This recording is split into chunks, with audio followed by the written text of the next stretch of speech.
नमस्कार साथियों, पीसीएस क्रांति यूट्यूब चैनल पर आप सभी का स्वागत है। घटनासार ईयरली 2025 की जो है अभी आई है और ये पीसीएस के लिए बहुत ही मतलब करंट के लिए पूरा ईयर का अच्छा पकड़ रखता है। पीसीएस में यहाँ से प्रश्न बनते हैं। जो पहली क्लास आप लोगों को कराई गई है वन लाइनर की, वहां से लगभग आपको 15 प्रश्न तो मिल ही जाएंगे। डायरेक्ट 15 प्रश्न डायरेक्ट मिलने की पूरी संभावना है। तो आज हम लोग देखेंगे दूसरे क्लास में उत्तर प्रदेश विशेष, उत्तर प्रदेश से संबंधित घटनाक्रम।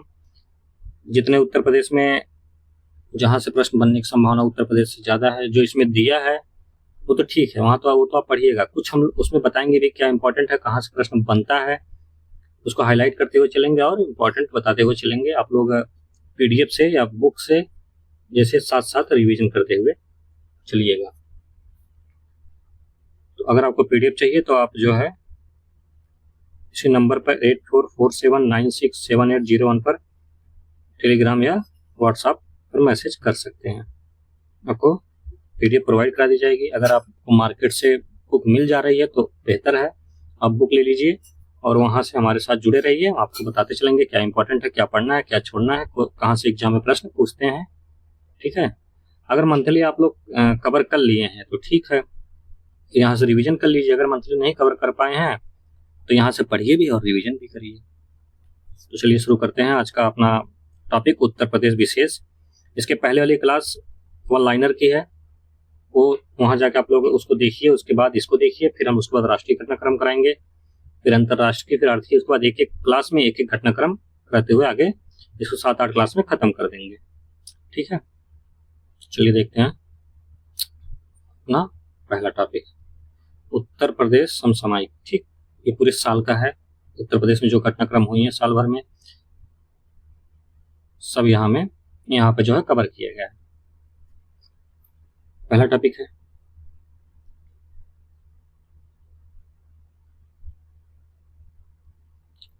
नोएडा में देश की पहली डैम्पर्ड ग्लास निर्माण इकाई का उद्घाटन हुआ। यह क्या है?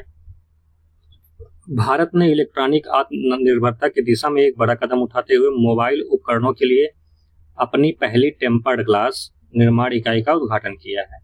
यह फैक्ट्री कहाँ लगेगी? नोएडा, उत्तर प्रदेश में। उद्घाटन कब हुआ? 30 अगस्त को। यह संयंत्र Optimus electronics and cornering incorporation, ये दोनों अमेरिका की है। ठीक है, कॉर्निंग इनकॉर्पोरेटेड एक अमेरिका की है, की साझेदारी से स्थापित किया गया है। यहाँ बनने वाला टेम्पर ग्लास जो है प्रीमियम ब्रांड के अंतर्गत तैयार किया जाएगा। टेम्पर ग्लास इसके पहले अपने देश में नहीं बनते थे, बाहर से बन के आते थे। अब कहाँ बनेगा? नोएडा में बनेगा। ठीक है, अगला देखते हैं, उत्तर प्रदेश इलेक्ट्रॉनिक घटक विनिर्माण नीति 2025। राज्य में इलेक्ट्रॉनिक्स विनिर्माण को बढ़ावा देने और निवेश को आकर्षित करने के लिए उत्तर प्रदेश इलेक्ट्रॉनिक्स घटक विनिर्माण नीति 2025 को कैबिनेट ने 2 सितंबर 2025 को मंजूरी प्रदान की है। मंजूरी क्या थी? इस नीति के उद्देश्य प्रदेश में सिर्फ इलेक्ट्रॉनिक्स उत्पादों की असेंबलिंग सेंटर तक सीमित नहीं करना है, बल्कि इलेक्ट्रॉनिक्स कंपोनेंट्स निर्माण के गढ़ के रूप में विकसित करना है। ठीक, कितना याद रखिएगा, इसमें महत्वपूर्ण है। जो जहां से प्रश्न बन सकता है वही हाईलाइट करते हुए चलते हैं और इतना बताते हुए चलते हैं। ठीक, बाकी आप पीडीएफ से और क्या कहते हैं बुक से देख लीजिएगा। 50,000 करोड़ रुपए का निवेश का अनुमान है। नीति के तहत पहले चरण में 11 महंगे कंपोनेंट बनाने का फोकस होगा। इसमें प्रयोग टीवी, मोबाइल फोन, लैपटॉप सहित अन्य उत्पादों में भी होगा। Global value chain of electronics के तहत यूपी में बनाया जाएगा। इनमें प्रमुख रूप से डिस्प्ले मॉड्यूल क्या क्या बनेगा? डिस्प्ले बनेगा, कैमरा मॉड्यूल बनेगा, इलेक्ट्रोमैग्नेटिक कंपोनेंट, बैटरी सेल, ठीक, ये सब चीजें बनाई जाएंगी। यह नीति 1 अप्रैल 2025 से 6 वर्षों तक लागू रहेगी। इसके बाद इसको जो है इसमें परिवर्तन किया जाएगा। पहले इलेक्ट्रॉनिक्स विनिर्माण में जो है 1.91 लाख करोड़ रुपए था, जो कितना हो गया है? 11 लाख करोड़ रुपए हो गया है। निर्यात 1500 करोड़ से बढ़कर कितना हो गया है? 2 लाख करोड़ हो गया है। चलिए आगे देखते हैं। उत्तर प्रदेश निर्यात प्रोत्साहन नीति 2025 को मंजूरी दी गई है। उद्यमियों की चुनौतियों कम करने, इसकी उद्यमियों की चुनौतियां कम करने, निर्यात बढ़ाने के लिए उत्तर प्रदेश निर्यात प्रोत्साहन नीति को कैबिनेट ने 2 सितंबर 2025 को मंजूरी प्रदान की है। अगला देखते हैं, यहाँ से प्रश्न बनने की संभावना कम है। उत्तर प्रदेश बना औद्योगिक विकास का नया हब। वार्षिक औद्योगिक सर्वेक्षण 23-24 के ताजा आंकड़े जो 27 अगस्त 2025 को जारी किए गए, इस बात की पुष्टि करते हैं कि मुख्यमंत्री योगी आदित्यनाथ की औद्योगिक नीतियां उत्तर प्रदेश को तेजी से भारत के औद्योगिक मानचित्र पर एक प्रमुख राज्य के रूप में स्थापित कर रहे हैं। रिपोर्ट के अनुसार उत्तर प्रदेश रोजगार सृजन, फैक्ट्री इकाइयों की संख्या, उत्पादन और सकल मूल्यांकन मूल्यवर्धन जैसे कई महत्वपूर्ण पैमाने पर देश के शीर्ष 5 औद्योगिक राज्यों में शामिल हो गया है। यहाँ से अपने को कोई इतना लेना देना नहीं है। ठीक, प्रश्न यहाँ से नहीं बनेंगे। प्रश्न कहाँ से बनेगा, आइए देखते हैं आगे। अगला है, चित्रकूट से वाराणसी तक बनने वाले 6 लेन हाई स्पीड ग्रीनफील्ड कॉरिडोर को मंजूरी दी गई है। ठीक, इसको देख लेते हैं, यहाँ से प्रश्न पूछ सकता है। क्या पूछेगा, तीर्थ नगरी चित्रकूट से, कहां से, तीर्थ नगरी चित्रकूट से प्रयागराज होते हुए वाया भदोही वाराणसी तक बनने वाला 349 किलोमीटर, कितना, 349 किलोमीटर लंबे 6 लेन के हाई स्पीड ग्रीनफील्ड कॉरिडोर का रास्ता साफ हो गया। इसकी डिजाइन मंजूर हो गई है। करीब 15,000 करोड़ रुपए का जो है सड़क परियोजना की पहली किस्त है। टोटल कितना लगेगा, 10,37,000। यहां से भी प्रश्न नहीं बनेगा। क्या पूछेगा, यह हाई स्पीड ग्रीनफील्ड कॉरिडोर से 3 धार्मिक स्थान चित्रकूट, प्रयागराज और वाराणसी को सीधे जुड़ जाएंगे। इससे यह जो हाईवे बनेगा, इससे चित्रकूट, प्रयागराज, वाराणसी सीधे जुड़ जाएंगे। उत्तर प्रदेश सरकार ने प्रयागराज चित्रकूट विकास क्षेत्र में 6 जिलों को शामिल किया है। 6 जिले कौन कौन से हैं, भदोही और प्रयागराज होते हुए चित्रकूट तक जाएगा। बुंदेलखंड, कानपुर आने वाले यात्रियों को इसमें घुसने की आवश्यकता नहीं है। इस राजमार्ग के साथ साथ गंगा और यमुना के किनारे लिंक रोड भी निर्माण होगा। अगला देखते हैं, देश में पहली बार बनारस में रेल पटरियों के बीच सोलर पैनल। इसको हम लोग पहले भी देख चुके हैं वन लाइनर में। देश में पहली बार बनारस रेल इंजन कारखाना के रेलवे ट्रैक के बीच सोलर पैनल लगाए गए हैं। याद रखिएगा, बनारस रेल इंजन कारखाना, बस इतना याद रखिएगा। यहाँ से पूछेगा, पैनल से रोजाना 77 यूनिट बिजली पैदा की जा सकेगी। ठीक, और इसमें कुछ इंपॉर्टेंट नहीं है। चलिए आगे देखते हैं। इसमें ट्रेन गुजरने के उत्पन्न कंपन को कम करने के लिए रबर माउंटिंग पैड लगाए गए हैं। देखिएगा, यहाँ पूछेगा नहीं, लेकिन जानते रहिए कि इसमें रबर माउंटिंग पैड भी लगाए गए हैं। अगला देखते हैं, मुख्यमंत्री ने सदन में विजन डॉक्यूमेंट 2047 का प्रारूप पेश किया है। क्या प्रारूप पेश किया है, विधानमंडल के दोनों सदनों के बीच 27 घंटे की कार्यवाही का समापन करते हुए मुख्यमंत्री ने विजन डॉक्यूमेंट 2027 से प्रकाश डाला है। इसमें 2047 तक प्रति व्यक्ति आयु 26 लाख वार्षिक करने का आय जो प्रति व्यक्ति आय है उसको 26 लाख करने का संकल्प है। 14 अगस्त 2025 को मुख्यमंत्री ने विजन डॉक्यूमेंट, यहाँ से प्रश्न नहीं बनेंगे, यहाँ से भी प्रश्न नहीं बनेंगे। उत्तर प्रदेश का पहला क्या है, पहला ट्रांस कैथेडाइट महाधनी वाल्व प्रत्यारोपण कानपुर स्थित एलपीएस कार्डियोलॉजी संस्थान। वरिष्ठ रोगियों में हृदय वाल्व प्रतिष्ठान के लिए TAVI transfer according of value information transcatheter. ठीक, ट्रांस कैथेटर क्या है, ट्रांस कैथेटर की सुविधा प्रदान करने वाला उत्तर प्रदेश पहला सरकारी मेडिकल कॉलेज बन गया है। तो ये प्रश्न आपसे पूछ सकता है कि उत्तर प्रदेश का पहला ट्रांस कैथेटर महाधनी वाल्व प्रत्यारोपण उत्तर प्रदेश कहाँ पे, लखनऊ में स्थित LPS कार्डियोलॉजी संस्थान।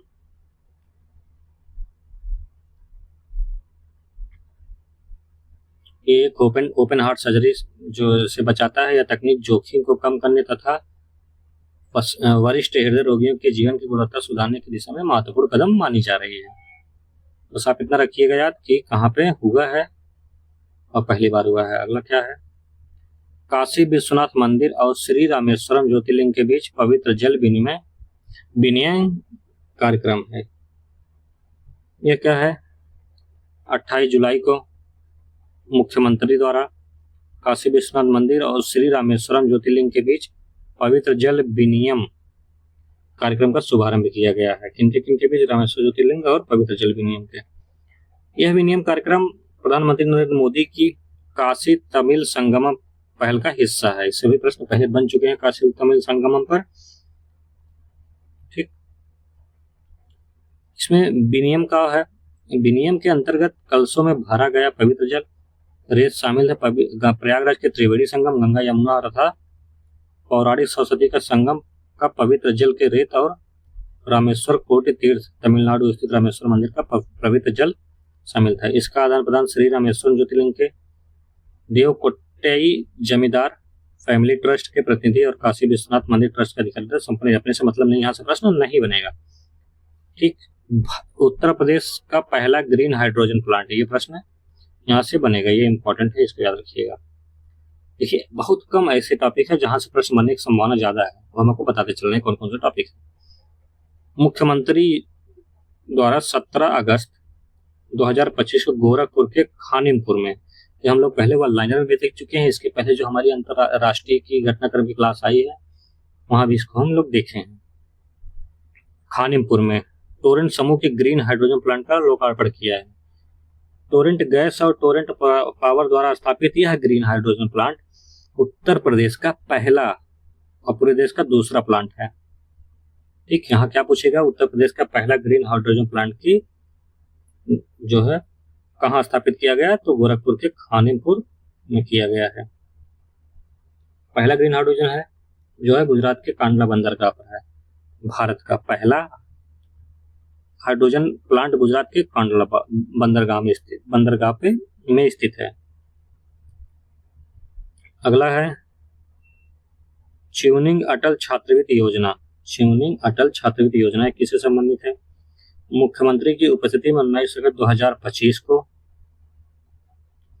को उत्तर प्रदेश सरकार और the foreign Commonwealth and development office UK के बीच समझौता हुआ है। च्यूनिंग भारत रत्न श्री अटल बिहारी वाजपेयी यूपी राज्य सरकार छात्रवृत्ति योजना शुरू की गई है, जिसके अंतर्गत हर साल 5 छात्रों को यूनाइटेड किंगडम के प्रतिष्ठित विश्वविद्यालय में मास्टर डिग्री के लिए छात्रवृत्ति दी जाएगी। बस इतना ही जानिए कि च्यूनिंग भारत रत्न श्री अटल बिहारी वाजपेयी यूपी राज्य सरकार छात्रवृत्ति योजना शुरू की गई है, जिसके अंतर्गत हर साल 5 छात्रों को कहाँ भेजा जाएगा? United kingdom. बस इतने रखिए और इससे कुछ प्रश्न इसमें और बनने की संभावना नहीं है। अगला क्या है, उत्तर प्रदेश में हर व्यक्ति पर 37,500 रुपए का कर्ज। यह क्या है? यहाँ से प्रश्न नहीं बनेगा, लेकिन जान लेते हैं। कर्ज वाला मामला आया तो देख लेते हैं क्यों कर्ज है। अगस्त 2025 में राज्य वित्त आयोग द्वारा प्रस्तुत रिपोर्ट के अनुसार चालू वित्तीय वर्ष 2025-26 में राज्य के प्रत्येक व्यक्ति पर 37,500 रुपए ऋण है। विगत 5 वर्षों में उत्तर प्रदेश पर उधार 6 लाख करोड़ से बढ़कर 9 लाख करोड़ रुपए होने का अनुमान है। इसके बाद भी राज्य का राजस्व घाटा 2.97% है, या आरबीआई द्वारा निर्धारित सीमा के भीतर है, तो इतना घाटा वो नहीं है। देखते हैं अगला, जलालाबाद का नाम अब परशुरामपुरी है। जलालाबाद कहाँ है? उत्तर प्रदेश के शाहजहांपुर जिले में स्थित जलालाबाद तहसील का नाम अब परशुरामपुरी हो गया है। पूछा जाएगा जलालाबाद का नाम बदल के क्या किया गया? परशुरामपुरी किया गया है, जो कि शाहजहांपुर जिले में स्थित है। चलिए आगे देखते हैं। अगला, लखनऊ शून्य शुद्ध अपशिष्ट शहर घोषित किया गया है। 2 जुलाई 2025 को लखनऊ ने शहरी अपशिष्ट प्रबंधन में एक बड़ी उपलब्धि हासिल की है, जब सीवरेज संयंत्र में 700 मीट्रिक टन ताजे अपशिष्ट की प्रोसेसिंग यूनिट शुरू की गई है और शहर ने प्रतिदिन उत्पन्न होने वाले 2000 मीट्रिक टन अपशिष्ट को वैज्ञानिक तरीके से प्रोसेस कर शून्य अपशिष्ट शहर का दर्जा प्राप्त किया है। क्रॉनिकल मैगजीन जब आपको सितंबर महीने में पढ़ाई गई उसमें इसको अच्छे से बताया गया है। ठीक, वहाँ आप उसको पढ़ सकते हैं और यहाँ भी इस PDF पे भी इसको देख सकते हैं। तो बस याद रखिएगा कि शून्य शुद्ध अपशिष्ट शहर किसे घोषित किया? लखनऊ को। वन लाइनर प्रश्न इसमें बन सकता है, सीधा वन लाइनर प्रश्न बनेगा। ठीक, महत्वपूर्ण श्रेणी में इसको आप रख सकते हैं। और यहाँ दूसरा याद रखिएगा 2 अक्टूबर 2014 को स्वच्छ भारत मिशन की शुरुआत की गई थी। ठीक, अगला देखते हैं, भारत के पवित्र बौद्ध अवशेषों की 127 वर्ष बाद घर वापसी हुई है। तो नरेंद्र मोदी द्वारा 127 वर्षों के पश्चात भगवान बुद्ध के पवित्र पिपराहवा अवशेषों की क्षमता भारत वापसी का स्वागत करते हुए इसे देश की सांस्कृतिक विरासत के लिए गौरवपूर्ण क्षण बताया गया है। इस अवशेषों की यात्रा जुलाई 2025 में पूरी है, जब संस्कृति मंत्रालय गोदरेज उद्योग समूह के साथ मिलकर औपनिवेशिक काल के दौरान विदेश ले जाए गए इन अवशेषों को सोथबी नीलामी गृह से प्राप्त करने और उन्हें भारत वापस लाने की महत्वपूर्ण भूमिका निभाई है। पिपराहवा अवशेष देख लेते हैं। पिपराहवा अवशेष, जिन्हें भगवान बुद्ध का अवशेष माना जाता है, वर्ष 1898 में ब्रिटिश इंजीनियर विलियम क्लैक्सन पेप्पे द्वारा उत्तर प्रदेश के पिपराहवा स्तूप में खुदाई के दौरान प्राप्त हुए थे। यह स्थान भगवान बुद्ध के जन्म स्थान प्राचीन कपिल वस्तु माना जाता है। इसमें बुद्ध के अस्थिखंड, सोप स्टोन, पसाड़ पात्र, क्रिस्टल पात्र, रत्न, स्वर्ण भूषण आदि जो है सामग्री सम्मिलित थी। ठीक, पिपराहवा अवशेष थोड़ा सा याद रखिए, कोई इतना पूछने वाला प्रश्न इसमें टॉपिक नहीं है। देख लेते हैं, ऐतिहासिक साक्ष्यों के आधार पर ऐसा माना जाता है कि बुद्ध के जो अवशेष थे उनकी मृत्यु के बाद विभिन्न स्थानों पर निर्मित 9 स्तूपों में स्थापित किए गए थे, जिनमें शामिल है बिहार में राजगिरी, वैशाली बेथादीप और पावा, नेपाल में कपिल वस्तु, अल्लाकप्पा और रामग्राम, उत्तर प्रदेश में कुशीनगर और पिपलवन आदि। अगला देखते हैं, अगला क्या है? अगला है अपना उत्तर प्रदेश में शिक्षा सुधार और बुनियादी ढांचा। उत्तर प्रदेश अब तक 23 नए निजी विश्वविद्यालय के स्थानों को प्रोत्साहन दिया है। उत्तर प्रदेश का पहला आयुष विश्वविद्यालय महायोगी गुरु गोरखनाथ आयुष विश्वविद्यालय गोरखपुर स्थापित किया गया है तथा मेरठ में एक खेल विश्वविद्यालय मेजर ध्यानचंद खेल विश्वविद्यालय का जो है निर्माण किया गया। इसमें आप 2 पॉइंट याद करिए कि देश का पहला आयुष विश्वविद्यालय की स्थापना कहाँ? महायोगी गुरु गोरखनाथ आयुष विश्वविद्यालय कहाँ स्थापित हो रहा है? गोरखपुर में हो रहा है। दूसरा याद रखिए, मेरठ में खेल विश्वविद्यालय मेजर ध्यानचंद खेल विश्वविद्यालय का ये दोनों निर्माणाधीन है, मतलब भी इनका काम चल रहा है। बस यही 2 चीज इसमें याद रखिएगा जो कि पूछा जा सकता है। अगला इसमें एक और याद रखिएगा, लखनऊ में एक महत्वाकांक्षी AI सिटी परियोजना की शुरुआत की गई है, जिसका लक्ष्य 400 से अधिक कंपनियों की भागीदारी से 50,000 रोजगार सृजन करना है। अगला देख लेते हैं, गाजियाबाद में WHO और IRCH वर्कशॉप। ये क्या है? अगस्त 2025 तक गाजियाबाद स्थित होटल फॉर्चून डिस्ट्रिक्ट सेंटर में WHO international regulatory cooperation for herbal medicine workshop का आयोजन किया गया। यह प्रतिष्ठित आयोजन भारत सरकार के आयुष मंत्रालय द्वारा और WHO के सहयोग से और भारतीय चिकित्सा एवं होम्योपैथिक औषधि संयोजन आयोग द्वारा जो है आयोजित किया गया है। कार्यक्रम में विश्व भर से आए प्रतिनिधियों ने हिस्सा लिया है। ठीक, इसमें कई देश शामिल हुए हैं, Bhutan, Brunei, Cuba, Ghana, Indonesia, Japan, Nepal, Paraguay, Poland, Sri Lanka, Uganda और जिम्बाब्वे, जबकि ब्राजील, मिस्र और अमेरिका पर जो है प्रतिनिधि ऑनलाइन माध्यम से जुड़े थे। चलिए आगे देखते हैं, यहाँ से प्रश्न कोई ऐसा पूछने की खास नहीं है। अगला है, उत्तर प्रदेश में 5 नए बीज पार्क की स्थापना हुई है। तो 5 नए बीज पार्क कौन कौन से हैं, बस इतना जानिए। बीज पार्क पश्चिमी उत्तर प्रदेश, तराई मध्य उत्तर प्रदेश, बुंदेलखंड और पूर्वी उत्तर प्रदेश में स्थापित किए जाएंगे। पूर्व प्रधानमंत्री चौधरी चरण सिंह के नाम पर पहला बीज पार्क अटारी लखनऊ में 130 एकड़ में 266 करोड़ के निवेश से स्थापित किया जाएगा। किसके नाम से? चौधरी चरण सिंह के नाम से पहला बीज पार्क अटारी लखनऊ में आयोजित किया जाएगा, एकड़ में जो है निवेश स्थापित किया जाएगा। याद रखिएगा, यहाँ से प्रश्न पूछ सकते हैं कि पहला बीज पार्क कहाँ स्थापित किया जा रहा है, तो अटारी लखनऊ में स्थापित किया जा रहा है। अटारी लखनऊ याद रखिएगा, किसके नाम पे? चौधरी चरण सिंह के नाम पे। बीज पार्क कहाँ? पश्चिमी उत्तर प्रदेश, तराई मध्य प्रदेश, मध्य उत्तर प्रदेश और बुंदेलखंड पूर्वी उत्तर प्रदेश। 5 भाग में, 1 2 3 4 5 भाग में। इसमें क्या काम होगा? बीज उत्पादन, प्रसंस्करण, भंडारण, शीघ्र प्रजनन, संकर प्रयोगशाला की सुविधाएं उपलब्ध होंगी। बस इतना जानिए, इसमें और उसमें कुछ प्रश्न बनने की संभावना नहीं है। अगला देखते हैं, अंतरराष्ट्रीय आलू केंद्र का दक्षिण एशियाई क्षेत्र केंद्र आगरा में स्थापित किया गया है। इसको हम लोग 2 बार पढ़ चुके हैं। एक बार पढ़ चुके हैं क्रॉनिकल मैगजीन में, और एक बार अभी हम लोग इसके पहले जो राष्ट्रीय घटनाक्रम कराए हैं उसमें पढ़ चुके हैं। तो एक बार यहाँ भी रिवीजन कर लेते हैं। अंतरराष्ट्रीय आलू केंद्र का दक्षिण एशियाई क्षेत्र केंद्र आगरा के सिंगना में स्थापित किया जाएगा। कहाँ? सिंगना में, आगरा के सिंगना में।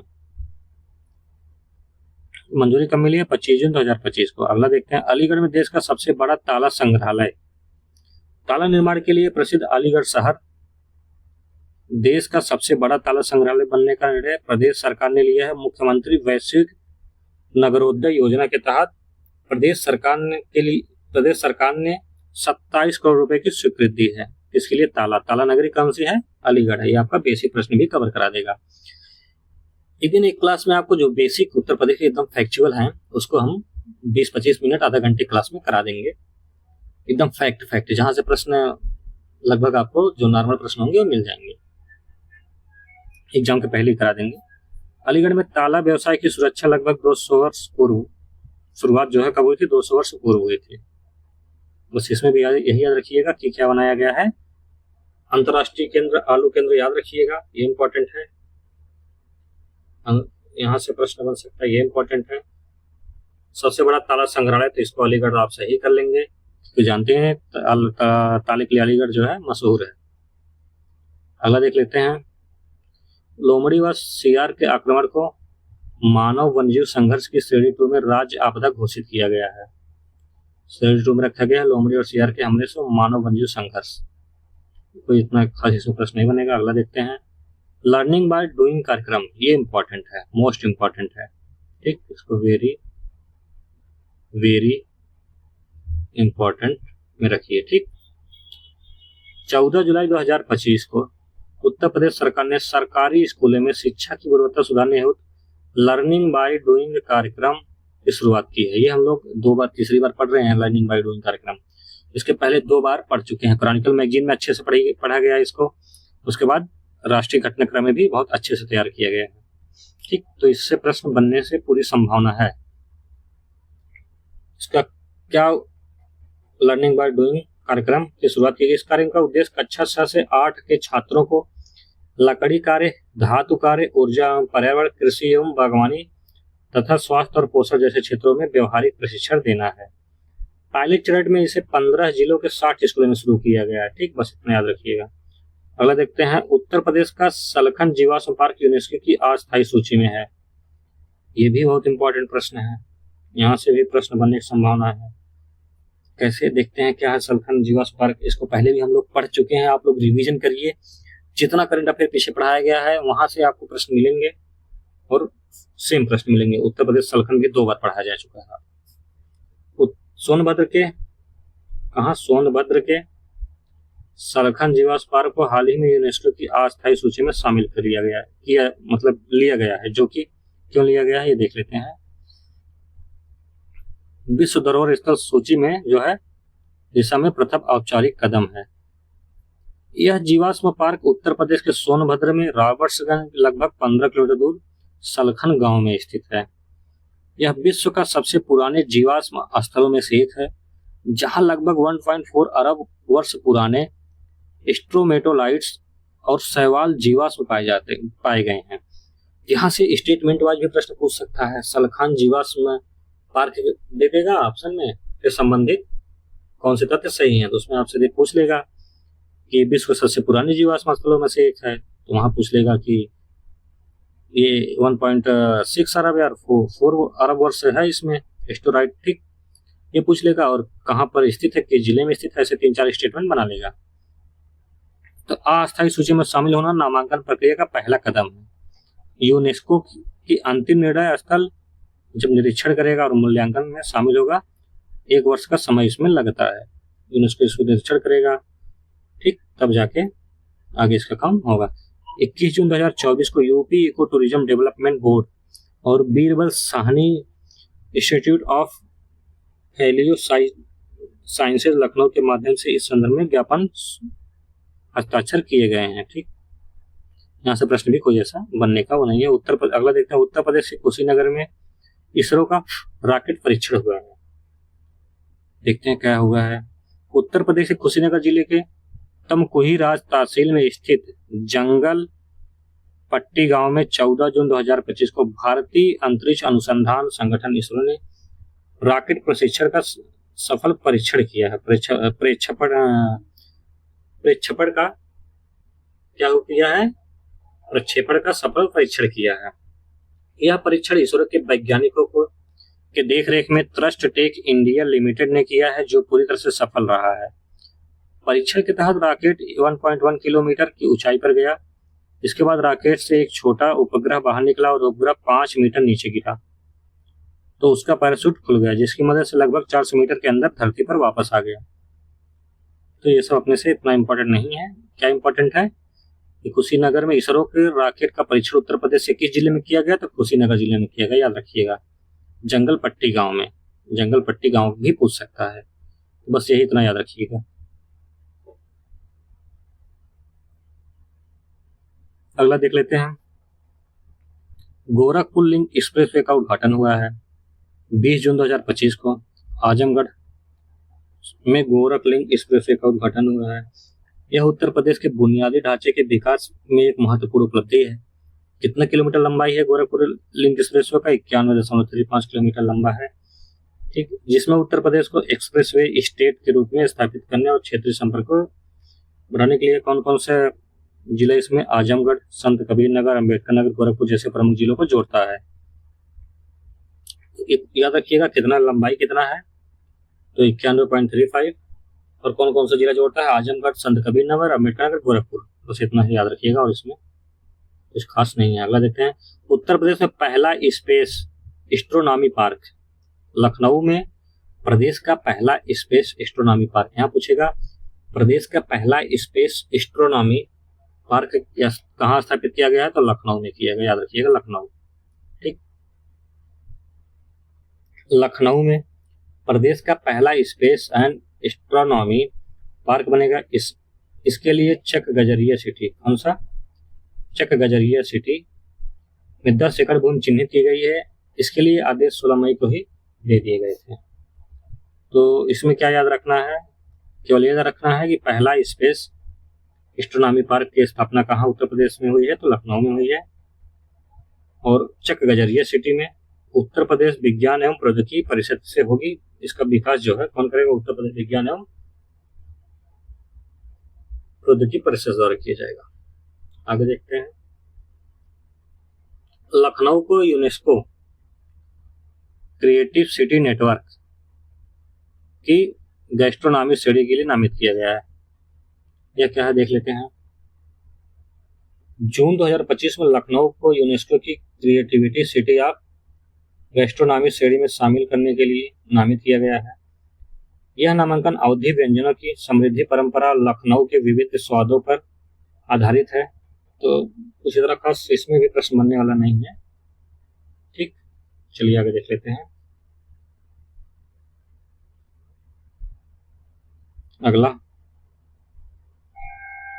अगला है मांसाहारी, और ये सब भी नहीं मतलब है। अगला देख लेते हैं। उत्तर प्रदेश नियोजन विभाग द्वारा 2023-24 के सकल जिला घरेलू उत्पाद के आंकड़े जारी। इसमें क्या क्या है, इससे भी प्रश्न बनने की संभावना बहुत कम है, ठीक। तो आप लोग इसको एक बार देख लीजिएगा पीडीएफ में, रीडिंग एक मान लीजिए कर लीजिएगा, कोई अगला देखते हैं हम लोग, यूपी के ललितपुर में बाल्क ड्रग फार्मा पार्क का निर्माण होगा। किसका? बाल्क ड्रग फार्मा पार्क का निर्माण किया जाएगा। कहाँ किया जाएगा? ललितपुर में, याद रखिएगा। तो पूछेगा बाल्क ड्रग फार्मा पार्क का निर्माण कहाँ किया जा रहा है, तो ललितपुर में किया जा रहा है। हाल ही में उत्तर प्रदेश सरकार ने ललितपुर जिले में एक विशालकाय और आधुनिक block bulk drug pharma park की स्थापना की घोषणा की है, जिसका उद्देश्य भारत को चीन पर निर्भरता से मुक्त करना और फार्मा सेक्टर में आत्मनिर्भर बनाना है। इस परियोजना को बढ़ावा देने के लिए यूपी सरकार ने गुजरात की फार्मा कंपनियों में से भागीदारी का आह्वान किया है। ठीक, बस इतना इसमें याद रखिएगा कि बाल्क ड्रग फार्मा पार्क का निर्माण कहाँ किया जा रहा है, तो ललितपुर में किया जा रहा है। ये याद रखिएगा, इतना ही आपसे पूछ सकता है। परियोजना के प्रमुख भागीदार कंपनी कौन कौन सी है? भारत बायोटेक और डॉक्टर रेड्डीज लैब। ठीक, और इससे कोई प्रश्न बनने की संभावना नहीं है। अगला देख लेते हैं, राज्य में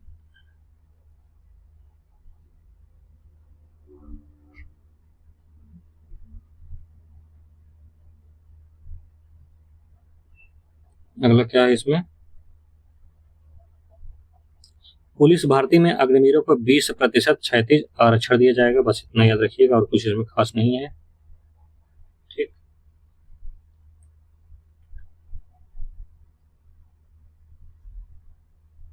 अगला आपके लिए महत्वपूर्ण है, क्या है? पहली जंगल सफारी विस्टाडोम ट्रेन का शुभारंभ। ये हम लोग वन लाइनर में पढ़े हैं, इसके पहले भी जो करंट है उसमें भी पढ़े हैं, लेकिन यहाँ भी देखिए ये महत्वपूर्ण है। जो महत्वपूर्ण है वहां हम लोग इंपॉर्टेंट लगा के चल रहे हैं। ठीक, आप लोग रिवीजन करते हुए केवल इतना ही कर लेंगे कि कौन कौन सा टॉपिक से महत्वपूर्ण है, जहां से प्रश्न बनने की संभावना है। या आप अपने बुक में या प्रिंटर जो आपको जिसका पीडीएफ मिलेगा, इसमें जो है आप लोग इसको हाईलाइट कर लीजिएगा। देखते हैं क्या है। 26 मई 2025 को भारतीय रेलवे और उत्तर प्रदेश सरकार ने भारत की पहली विस्टाडोम जंगल सफारी ट्रेन, इसकी विस्टाडोम जंगल सफारी ट्रेन की शुरुआत की। यह ट्रेन करतनिया घाट वन्यजीव अभ्यारण्य को इससे दुधवा टाइगर रिजर्व से जोड़ती है। ठीक, याद रखिएगा, किससे? करतनिया घाट वन्यजीव अभ्यारण्य को दुधवा टाइगर रिजर्व से जोड़ती है, जिससे यात्री को उत्तर प्रदेश की समृद्ध जैव विविधता का अनुभव मिलता है। वर्तमान में यह सेवा सप्ताह में संचालित होती है, दैनिक धीरे धीरे चलाएंगे ही।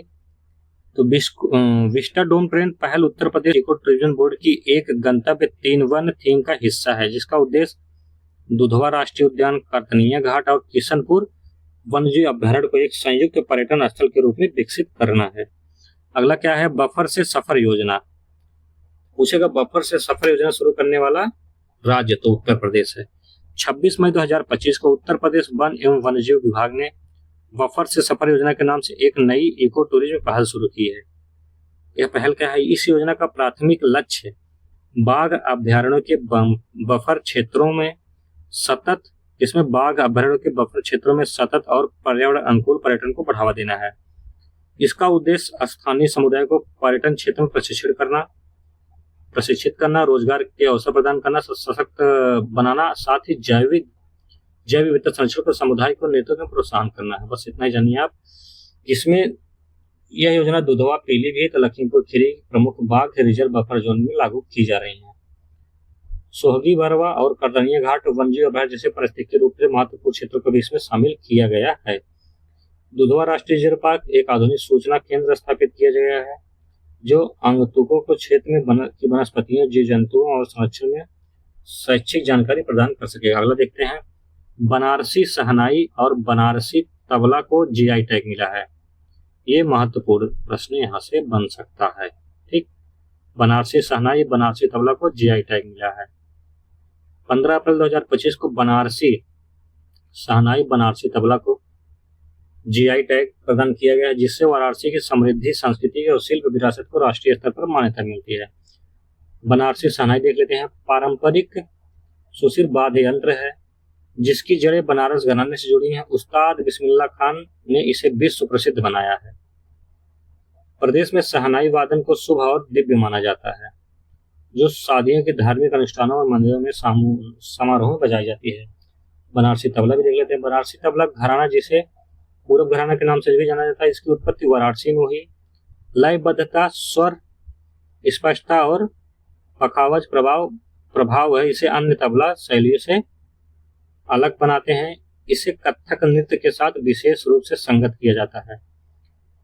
इस विधा में प्रमुख कलाकारों में पंडित अनोखेलाल मिश्रा, पंडित किशन महाराज, पंडित समता प्रसाद आदि शामिल थे। जीआई टैग एक ऐसा नाम या चिन्ह है जिसका उपयोग उन विशेष उत्पादों में किया जाता है जो किसी विशिष्ट भौगोलिक स्थान या मूल से जुड़े हों। जीआई टैग के बारे में आप लोग देख लीजिए। यह टैग 10 वर्षों के लिए वैध होने के साथ दूसरों द्वारा नकल या अनुकरण किए जाने से बचाता है। शहनाई और तबलों को जीआई टैग मिलने के बाद उत्तर प्रदेश तमिलनाडु को पीछे छोड़कर सबसे अधिक जीआई टैग प्राप्त करने वाला राज्य बन गया है। वर्तमान जून 2025 तक इसके पास कुल 77 जीआई टैग प्रमाणित उत्पाद है।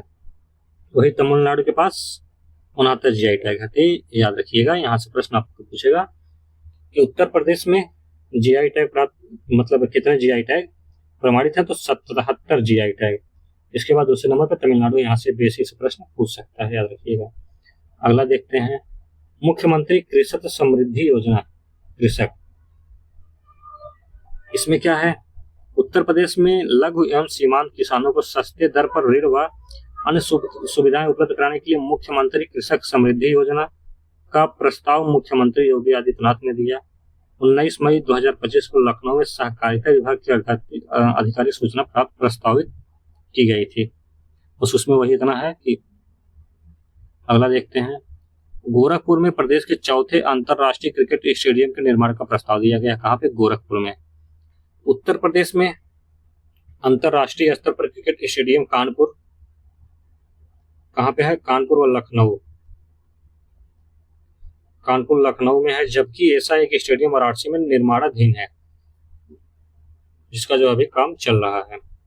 प्रदेश में ऐसा चौथा अंतरराष्ट्रीय क्रिकेट स्टेडियम गोरखपुर में ताल नादौर में बनेगा।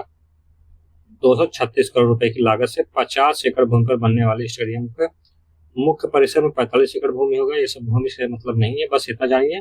कहाँ बनेगा? ताल नादौर में। गोरखपुर चौथा अंतरराष्ट्रीय क्रिकेट स्टेडियम प्रदेश का कहाँ बन रहा है? गोरखपुर में बन रहा है, इतना याद रखिएगा। आरबीआई ने लखनऊ स्थित HBL कोऑपरेटिव बैंक का लाइसेंस रद्द किया है।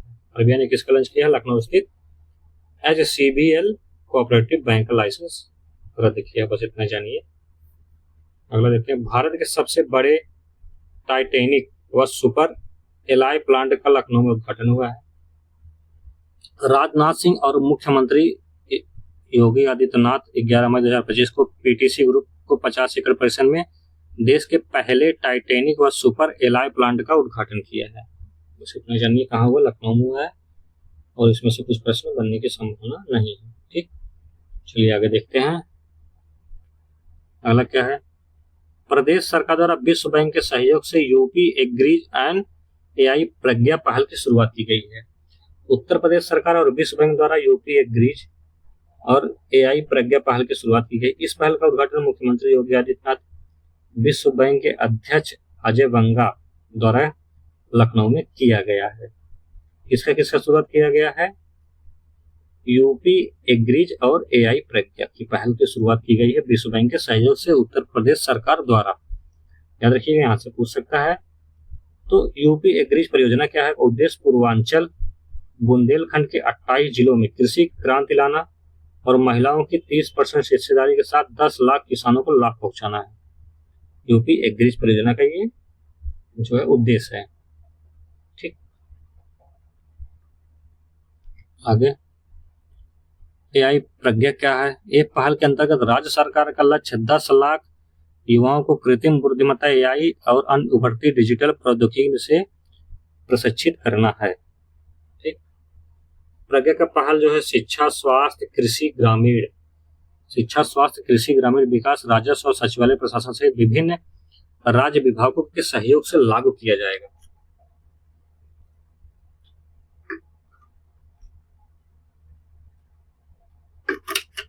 अगला देखते हैं, जल संरक्षण मुहिम में प्रदेश में गोरखपुर शीर्ष पर है। जल संरक्षण चलाए जा रहे अमृत सरोवर निर्माण की पहल में गोरखपुर प्रदेश के शीर्ष स्थान पर है। अभी तक प्रदेश में 16,000 से अधिक अमृत सरोवर का निर्माण किया गया है। 16,000 सरोवरों के सर्वाधिक 735 सरोवर गोरखपुर में बनाए गए हैं। 600 से अधिक महाराजगंज दूसरे स्थान पर है और प्रयागराज 563 तीसरे स्थान पर है। प्रदेश सरकार ने वर्ष 2022 में मिशन अमृत सरोवर योजना का शुरुआत किया था। तो अगले हम लोग देखते हैं, अगला जो है उत्तर प्रदेश बजट 2025-26। उत्तर प्रदेश सरकार के वित्त मंत्री कौन है? सुरेश खन्ना है। 26 फरवरी 2025 को बजट पेश करते हैं। कितने का?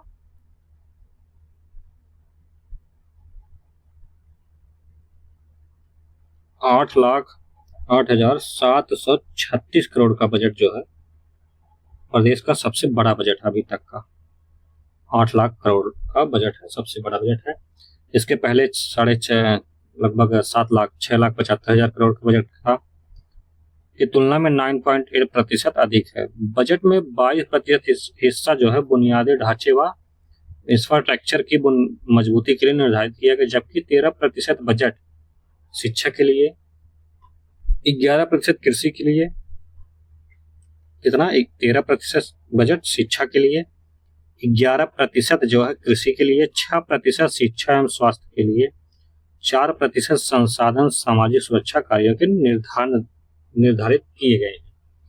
तो इसमें आप लोग याद रखिएगा कि अगर पूछता है कि जब बजट में 13% कितना शिक्षा के लिए, 11% कृषि संबंधित सेवा के लिए, 6% शिक्षा स्वास्थ्य के लिए, 4% संसाधन सामाजिक के लिए, सबसे ज्यादा किसमें किया गया है? 22% बुनियादी ढांचा व इंफ्रास्ट्रक्चर के लिए। बजट में पूंजीगत व्यय परिव्यय कुल बजट का लगभग 20.5% है।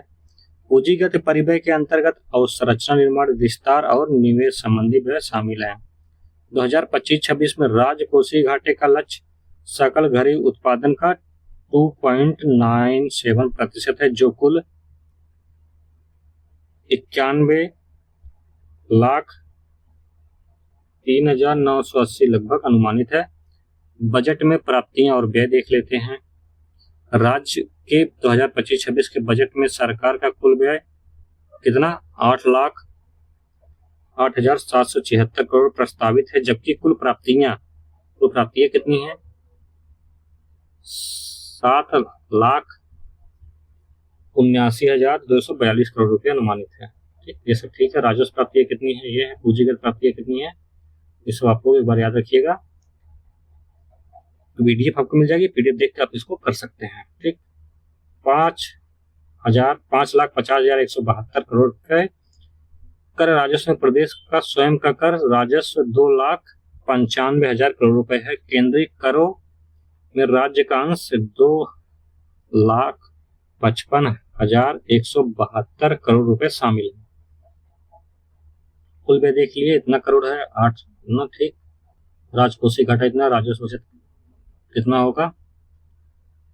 79,000 करोड़। ठीक, अनुमानित सकल घरेलू उत्पाद का कितना? 2.97% है, इतना देख लीजिएगा।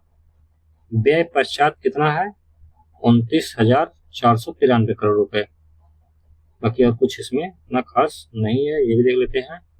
2025-26 के दौरान राज्य वस्तु एवं सेवा कर तथा वैट से 1,30,425 करोड़, आबकारी शुल्क से और 63 करोड़ स्टाम्प एवं पंजीकरण से 63,000 करोड़ प्राप्त हुआ है। किससे? स्टाम्प और पंजीकरण, जो अपना ये जमीन घर ये सब वगैरह लेते हैं। वाहन कर से कितना? 14,000 करोड़ रुपए प्राप्त हुए हैं। आबकारी शुल्क से 63,000 करोड़, स्टाम्प ड्यूटी से 38,150 करोड़, वाहन कर से 14,000 करोड़ और वस्तु सेवा कर से 1,30,000 करोड़। सबसे ज्यादा किससे प्राप्त हुआ है?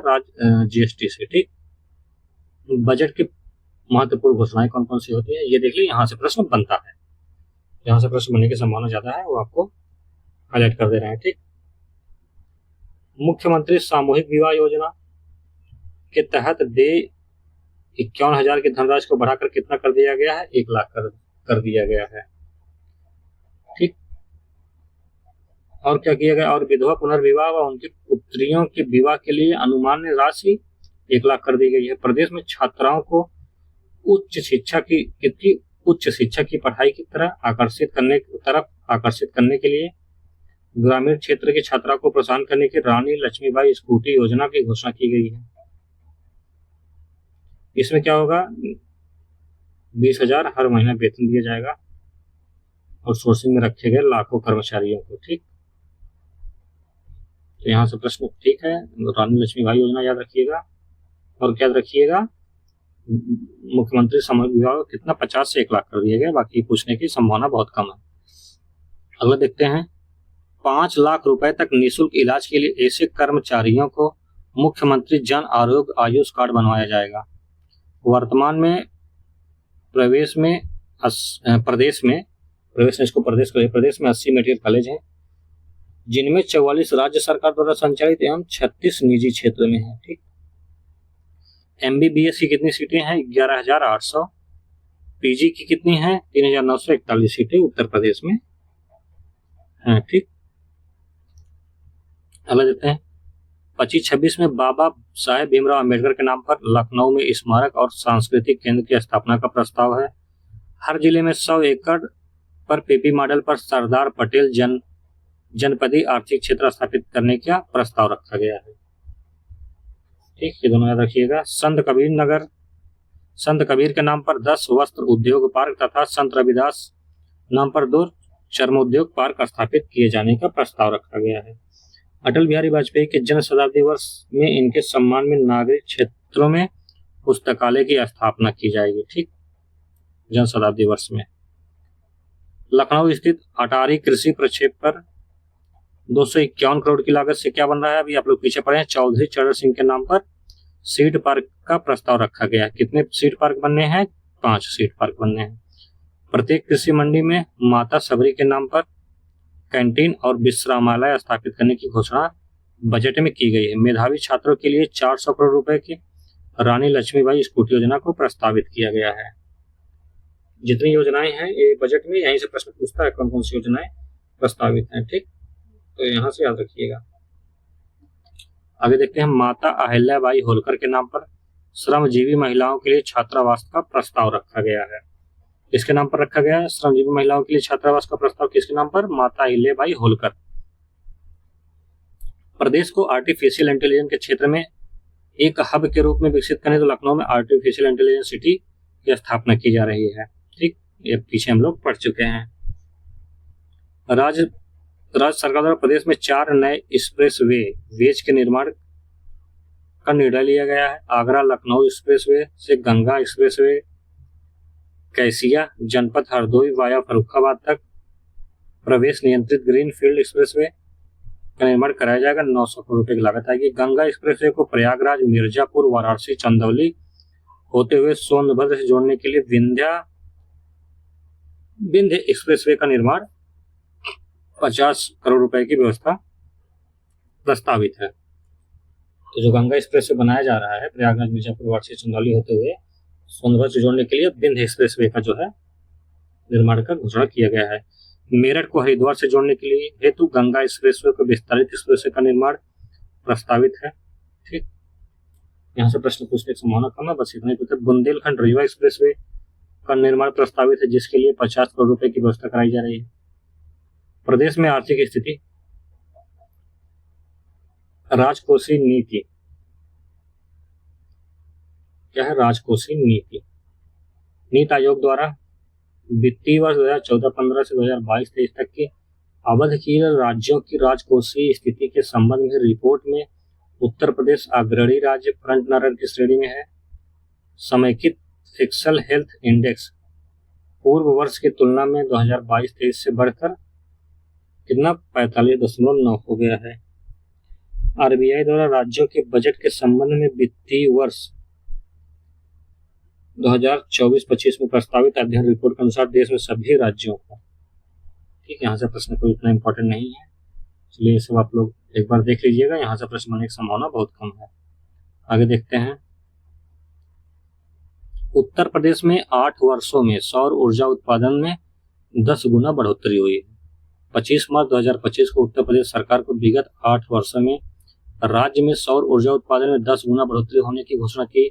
2017 में सौर ऊर्जा की कुल स्थापित क्षमता कितना थी? 288 मेगावाट। अंतर्देशीय जल परिवहन का नया क्षेत्रीय कार्यालय कहाँ है? वाराणसी में है। आपसे पूछ सकता है अंतर्देशीय जल परिवहन का नया क्षेत्रीय कार्यालय तो वाराणसी में है। 23 जनवरी 2025 को भारत के अंतर्देशीय जल परिवहन को भारतीय अंतर्देशीय जलमार्ग प्राधिकरण ने एक महत्वपूर्ण कदम उठाते हुए वाराणसी में एक नया क्षेत्रीय कार्यालय स्थापित किया है। ठीक, बस इतना रखिएगा। धनौरी वेटलैंड देख लेते हैं। यहाँ देखते हैं, ये 1 मिनट ऊपर देख लीजिए। वाराणसी कार्यालय विश्व बैंक द्वारा वित्त पोषित राज्य जलमार्ग विकास परियोजना के कार्यान्वयन में महत्वपूर्ण भूमिका निभाएगा। इस परियोजना का उद्देश्य राष्ट्रीय जलमार्ग गंगा नदी को विकसित करना और अंतर्देशीय जल परिवहन बुनियादी ढांचे को में सुधार करना है। धनौरी वेटलैंड क्या है? जनवरी 2025 में राष्ट्रीय हरित न्यायाधिकरण एनजीटी ने उत्तर प्रदेश सरकार को धनौरी वेटलैंड के रूप में अधिसूचना के बारे में एक विस्तृत रिपोर्ट प्रदान करने का निर्देश दिया है। धनौरी जलाशय या वेटलैंड कहाँ है? जेवर एयरपोर्ट के पास गौतम बुद्ध नगर में स्थित है। ठीक, यहाँ आपसे पूछ सकता है किस जिले में स्थित है, तो गौतम बुद्ध नगर जिले में स्थित है, उत्तर प्रदेश के जेवर एयरपोर्ट के पास स्थित है।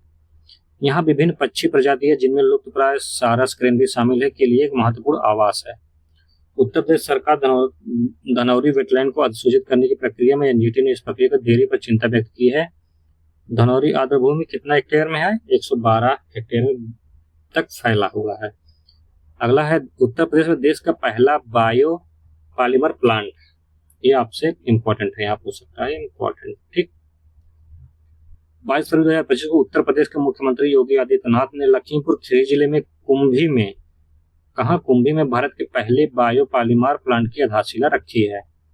बायो पॉलीमर प्लांट बलरामपुर चीनी मिल्स लिमिटेड द्वारा लगभग इतना करोड़ रुपए की 2750 करोड़ रुपए की अनुमानित लागत से स्थापित किया जाएगा। इसे कुंभी में स्थित मौजूदा चीनी फैक्ट्री के बगल में रणनीतिक रूप से स्थित किया गया है। तो इतना जानिएगा क्या है ये देश का पहला बायो पॉलीमर प्लांट का स्थापना कहाँ हुआ है? तो उत्तर प्रदेश के लखीमपुर खीरी जिले के कुंभी में। ठीक, भारत का पहला बायो पॉलीमर प्लांट का आधारशिला रखा गया। ये इंपॉर्टेंट प्रश्न है, यहाँ से बनने की संभावना प्रश्न पूरा है। अगला देख लेते हैं। लखनऊ में ब्रह्मोस मिसाइल का निर्माण जो है आरंभ हो गया है। रक्षा मंत्री ने घोषणा की है कि मई 2025 तक लखनऊ में ब्रह्मोस मिसाइल का निर्माण शुरू हो जाएगा।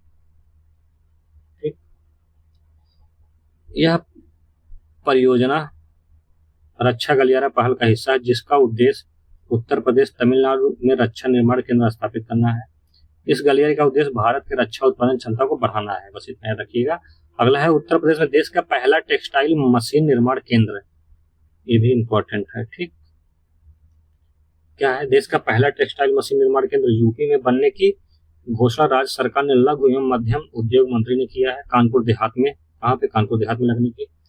ये पहले से भी टेक्सटाइल का हब रहा है कानपुर। ठीक, इसमें बस ये इतना रखिएगा। मेगा मित्र टेक्सटाइल पार्क 10 अन्य टेक्सटाइल पार्कों को अपनी परियोजना लखनऊ में बन रहे उसको पूरा देख। इस तरह की परियोजना चालू होने से देश भर में टेक्सटाइल कंपनियां इस तरह की मशीनें आयात करने की जगह उत्तर प्रदेश में प्राप्त कर सकेंगे।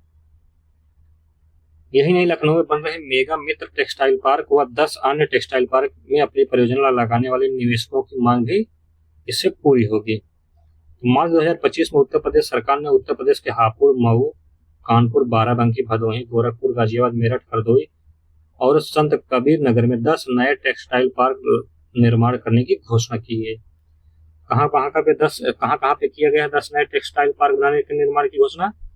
हापुड़, मऊ, कानपुर, बाराबंकी, भदोही, गोरखपुर, गाजियाबाद, मेरठ, हरदोई और संत कबीर नगर, याद रखिएगा।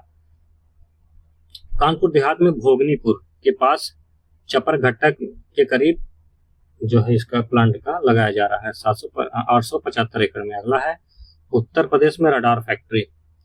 उत्तर प्रदेश में आगरा लखनऊ एक्सप्रेसवे के निकट बिझामाई गांव के डिफेंस इंडस्ट्रियल कॉरिडोर में 400 करोड़ रुपए की लागत से रडार बनाने की फैक्ट्री स्थापित की जा रही है। यह factory Bharat heavy electrical limited द्वारा स्थापित की जा रही है। इससे जो है देश की रक्षा प्रणाली में सुधार होगा। कहाँ स्थापित की जा रही है? आगरा लखनऊ एक्सप्रेसवे के निकट विझामई गांव में।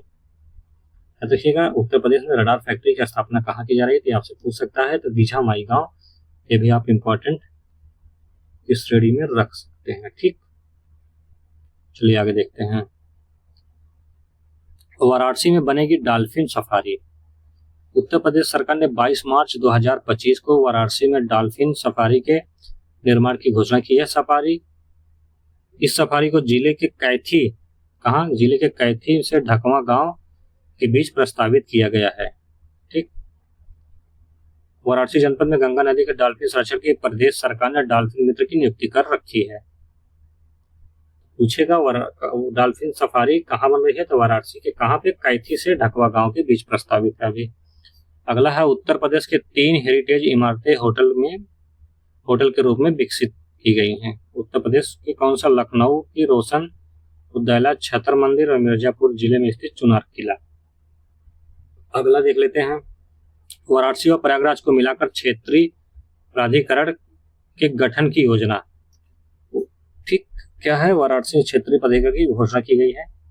इन दोनों के बीच आने वाले 5 जिले भी शामिल करने की प्रस्तावित है। 7 जिले शामिल होंगे। ये 7 जिले कौन कौन से? प्रयागराज, वाराणसी के अतिरिक्त चंदौली, गाजीपुर, जौनपुर, मिर्जापुर, भदोही होंगे, जिनका कुल क्षेत्रफल 22,000 वर्ग किलोमीटर से अधिक होगा। क्षेत्रीय विकास प्राधिकरण गठन में सरकार की योजना है। अगला देख लेते हैं, टीकाकरण कार्यक्रम को प्रभावी बनाने के लिए राइज ऐप लॉन्च किया गया है। तो राइज ऐप किससे संबंधित है? टीकाकरण कार्यक्रम से संबंधित है। यहाँ से भी प्रश्न आपसे पूछ सकता है राइज ऐप से। ठीक, ये इंपॉर्टेंट आपके लिए है। और किस राज्य द्वारा शुरू किया गया है? तो उत्तर प्रदेश सरकार ने टीकाकरण कार्यक्रम को और अधिक प्रभावी बनाने के लिए rapid immunisation skin enhancement app को फरवरी 2025 में लॉन्च किया है। यह प्लेटफॉर्म डिजिटल प्लेटफॉर्म स्टाफ नर्सों, सहायक नर्सों के लिए जो है काम करेगा। चलिए आगे देखते हैं। बस इतना याद रखिएगा कि राइज ऐप किससे संबंधित है? टीकाकरण से। किस राज्य द्वारा जारी किया गया? उत्तर प्रदेश सरकार द्वारा। ये 2 प्रश्न बनने की संभावना ज्यादा है। आगे देख लेते हैं, यूपी विधानसभा अनुवादक सुविधा से लैस होने वाली देश की पहली विधानसभा है। ये इम्पोर्टेंट फैक्ट है। ठीक, क्या है? यूपी विधानसभा अनुवादक सुविधा से लैस होने वाली देश की पहली विधानसभा है। इसमें क्या है? अवधी, ब्रज, बुंदेलखंड और अंग्रेजी में अनुवाद रिहर्सल की समीक्षा की गई है।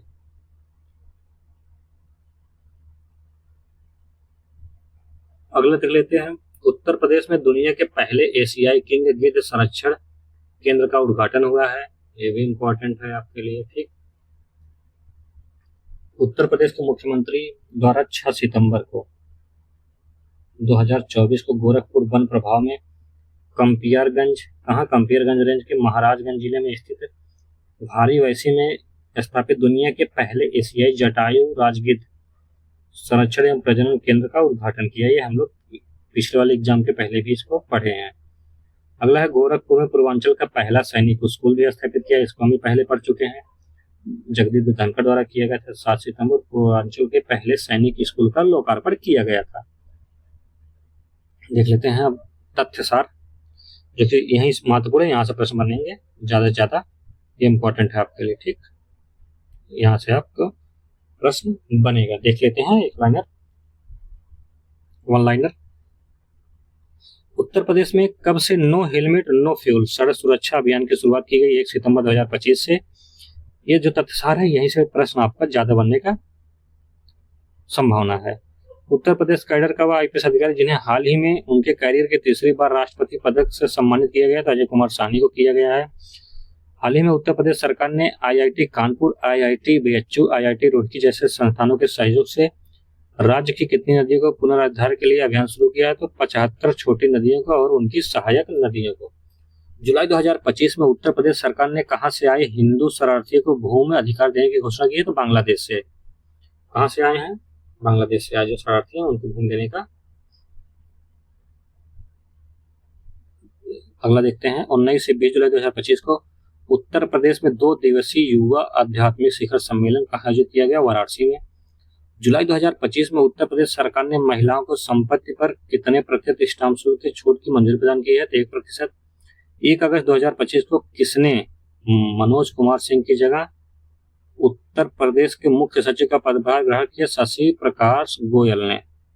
अगला, मुख्यमंत्री योगी आदित्यनाथ ने हाल ही में कहां पर भारत के पहले निजी AI संबंधित बहुविषयक चंडीगढ़ विश्वविद्यालय परिषद का उद्घाटन किया? उन्नाव में किया है।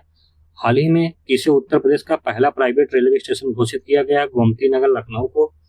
भारत के पहले अंतर्राष्ट्रीय अंतरिक्ष स्टेशन के यात्री शुभांशु शुक्ला के सम्मान में प्रदेश के किस शहर में एक सड़क का नामकरण जो है किया गया है? उनके नाम पर लखनऊ। आयुष मंत्रालय और विश्व स्वास्थ्य संगठन के संयुक्त प्रयास से 6 से 8 अगस्त के बीच कहां पर WHO international laboratory cooperation of herbal medicine workshop आयोजित किया गया? तो गाजियाबाद में किया गया है। उत्तर प्रदेश का वह ऐतिहासिक बौद्ध स्थल जिसे हाल ही में भारत सरकार ने यूनेस्को विश्व धरोहर के दर्जे के लिए नामांकित किया है? तो सारनाथ है वो। उत्तर प्रदेश राज्य सरकार ने हाल ही में किस देश के अध्ययन हेतु अटल सेवनिंग छात्रवृत्ति योजना की शुरुआत की? हम लोग पीछे अभी पढ़े हैं, ब्रिटेन में PhD के लिए, ठीक, रिसर्च के लिए। मुख्यमंत्री योगी आदित्यनाथ ने 17 अगस्त 2025 को कहां पर भारत प्रदेश का पहला देश का दूसरा ग्रीन हाइड्रोजन प्लांट? तो गोरखपुर के खानिमपुर में किया है। ठीक, यहाँ प्रश्न बनने की संभावना पूरी है। आपको पहले भी विस्तार वाले में देख रहे हैं, यहाँ भी आप एक बार रिविजन कर लीजिए। अगला है, शाहजहांपुर स्थित किस तहसील का नाम परिवर्तित कर परशुरामपुरी कर दिया गया? तो जलालाबाद तहसील का नाम बदलकर परशुरामपुरी कर दिया गया है। मोदी की अध्यक्षता 25/2/2025 को हुई केंद्रीय बैठक में उत्तर प्रदेश पर कहां पर इंटरनेशनल पोटैटो सेंटर दक्षिण एशिया क्षेत्रीय केंद्र की गई है, स्थापना की गई है? आगरा में की गई है। आगरा के सिगना में मंजूरी प्रदान की गई है। केंद्रीय मंत्री जो है राजनाथ सिंह ने उत्तर प्रदेश में कहां पर 12 मई 2025 को ब्रह्मोस मिसाइल निर्माण इकाई का उद्घाटन किया? तो लखनऊ में किया है। उत्तर प्रदेश सरकार ने मई 2025 में किस अंतर्राष्ट्रीय संस्था के सहयोग से यूपी एग्रीज और AI प्रज्ञापाल की शुरुआत की? तो विश्व बैंक की। ये भी इम्पोर्टेंट है, ये भी इम्पोर्टेंट है ये। ठीक, यहाँ से प्रश्न आपके बनने की संभावना पूरी है। उत्तर प्रदेश के लखनऊ स्थित हुआ शहरी सहकारी बैंक जिसमें पूंजी की कमी के कारण RBI ने 19 मई 2025 को उसका लाइसेंस रद्द कर दिया है। HCBS cooperative bank. देश का पहला waste to wildlife park Uttar Pradesh में कहाँ आयोजित किया जा रहा है? कहाँ निर्माणाधीन है? तो नोएडा में निर्माणाधीन है। अगला, भारतीय रेलवे और उत्तर प्रदेश सरकार ने मई 2025 में प्रदेश के किन 2 स्थानों को जोड़ने के लिए भारत की पहली विस्टाडोम ट्रेन सेवा शुरू की है? बहराइच जिले के करतनिया घाट वन्य अभयारण्य और पीलीभीत के दुधवा टाइगर रिजर्व को जोड़ने के लिए किया गया है। कौन सा पहला विस्टाडोम ट्रेन मई 2025 में उत्तर प्रदेश में कहां पर दुनिया की सबसे बड़ी एरोस्पेस ग्रेड टाइटेनियम इकाई का उद्घाटन किया गया? तो लखनऊ में किया गया। 1 मई 2025 को उपराष्ट्रपति जगदीप धनखड़ ने लखनऊ प्रदेश राज्यपाल आनंदी बेन के जीवन पर आधारित किस पुस्तक का विमोचन किया? चुनौतियां मुझे पसंद है। लेखक कौन है? विनय जोशी, अशोक देसाई एवं पंकज झानी। तो याद रखिएगा, चुनौतियां मुझे पसंद है, लेखक कौन है? विनय जोशी, अशोक देसाई एवं पंकज झानी, 3 लोग हैं। हाल ही में उत्तर प्रदेश सरकार के इको टूरिज्म को बढ़ावा देने के लिए किस योजना की शुरू की गई है? वफर से सफर की योजना, भी हम लोग पीछे इसको देखे हैं। अगला, हाल ही में उत्तर प्रदेश पुलिस पोर्टल को किस श्रेणी के स्कॉच पुरस्कार से सम्मानित किया गया? था पुलिस सुरक्षा। ठीक, हाल ही में उत्तर प्रदेश सरकार ने अपने जीरो पॉवर्टी मिशन का नाम किसके नाम पर रखने की घोषणा? डॉक्टर भीमराव अंबेडकर के नाम पर रखने की घोषणा की। 15 मई 2025 को हुई उत्तर प्रदेश कैबिनेट की बैठक में किस पूर्व प्रधानमंत्री के नाम पर लखनऊ का सीड पार्क बनाने की घोषणा की गई है? चौधरी चरण सिंह के नाम पर सीड पार्क बनाने की घोषणा लखनऊ में की गई है। ठीक, यहाँ से प्रश्न बनने की संभावना है।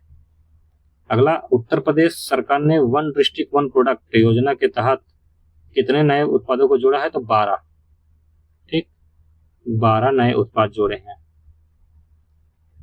अगला है, अप्रैल 2025 प्रदेश से किस वाद्य यंत्र को GI टैग मिला? तो बनारसी शहनाई को मिला है और बनारसी तबला को मिला है। ठीक,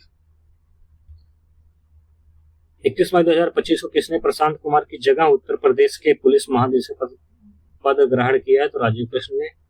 मई 2025 में उत्तर प्रदेश सरकार ने अग्निवीरों के लिए पुलिस नौकरियों में कितना 20% आरक्षण दिया है। उत्तर प्रदेश का वह क्रिकेटर जिन्होंने हाल ही में क्रिकेट के सभी प्रारूपों से संन्यास की घोषणा की, तो पीयूष चावला ने किया है।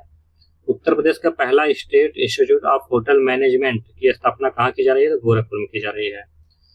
ठीक, कहाँ की जा रही है, गोरखपुर में। चलिए अगला देखते हैं। 13 मई 2025 को कहाँ दुनिया की सबसे बड़ी एरोस्पेस ग्रेड टाइटेनिक इकाई का उद्घाटन लखनऊ में किया गया। हाल ही में ब्रिटेन के वेलिंगबेरो शहर के नवनिर्मित मेयर राज मिश्रा के संबंध उत्तर प्रदेश के शहर में स्थित है, तो मिर्जापुर शहर में।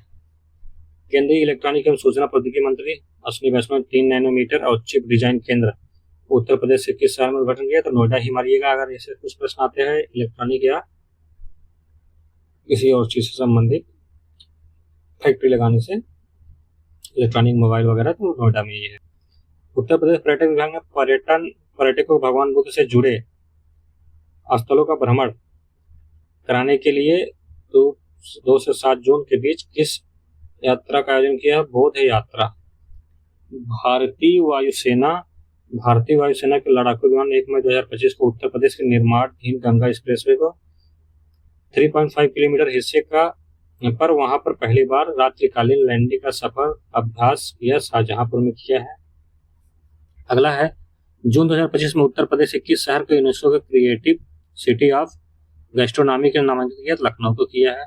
हाल ही में उत्तर प्रदेश सरकार ने किस योजना का डिजिटलीकरण किया है, राष्ट्रीय पारिवारिक लाभ योजना।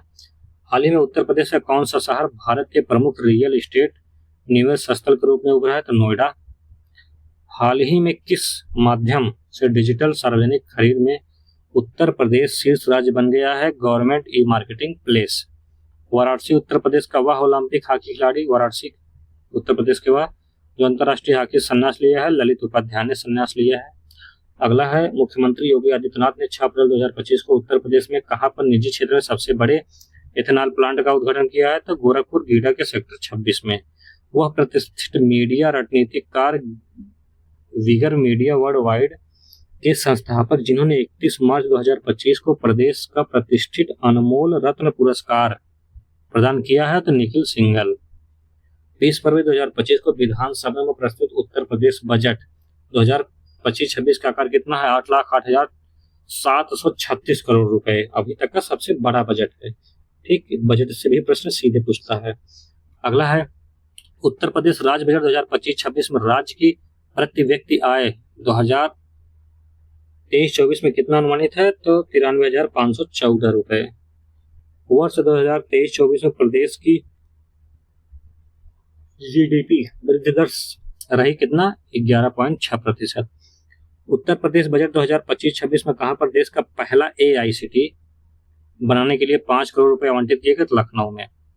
किसानों की आय वृद्धि के लिए किस अंतर्राष्ट्रीय वित्तीय संस्था ने उत्तर प्रदेश में $325 मिलियन का ऋण स्वीकृत किया, तो विश्व बैंक द्वारा किया गया है। इसके लिए किया गया, किसानों की आय की वृद्धि के लिए। उत्तर प्रदेश के वे 7 जिलों जिनको मिलाकर एक धार्मिक सर्किट बनाने की राज्य घोषणा की गई, प्रयागराज, काशी, चंदौली, गाजीपुर, जौनपुर, मिर्जापुर और भदोही को। कौन से 7 जिले हैं, ये इस पर आप याद रखिएगा, यहाँ से प्रश्न पूछ सकता है। अगला है, 16 से 17 फरवरी 2025 के बीच उत्तर प्रदेश के किस शहर में अंतरराष्ट्रीय पक्षी महोत्सव का आयोजन किया गया, तो प्रयागराज में किया गया है। ये इम्पोर्टेंट, ठीक, ये इम्पोर्टेंट, ठीक, ये सब इम्पोर्टेंट है।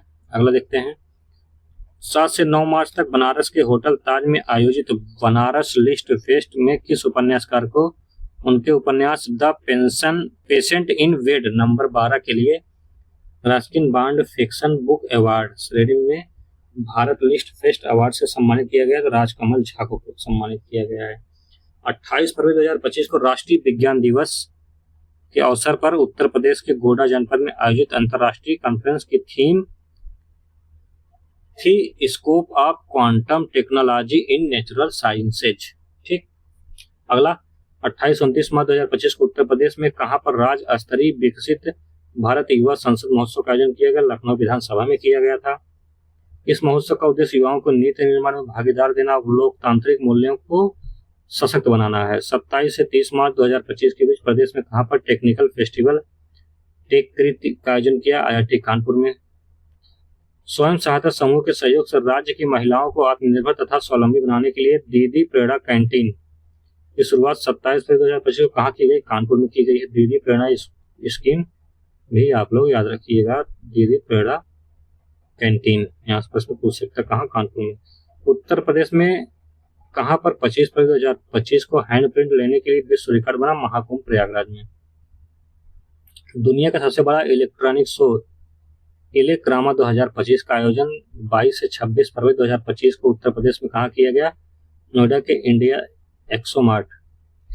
अगला देखते हैं 26 फरवरी 2025 को आरबीआई द्वारा लखनऊ में आयोजित वित्तीय जागरूकता कैंप अभियान की थीम थी वित्तीय साझेदारी समृद्धि नारी। 15 से 24 फरवरी 2025 तक प्रदेश में कहाँ पर काशी तमिल संगम का आयोजन किया गया? तो वाराणसी में किया गया है। भारत नेपाल मैत्री महोत्सव का आयोजन कहाँ किया गया है? पीलीभीत में किया गया है। भारत नेपाल मैत्री महोत्सव पीलीभीत में। अगला है 1 मार्च 2025 को प्रदेश में कहाँ पर डिजिटल डॉक्टर क्लिनिक की शुरुआत की गई? सीतापुर में की गई है।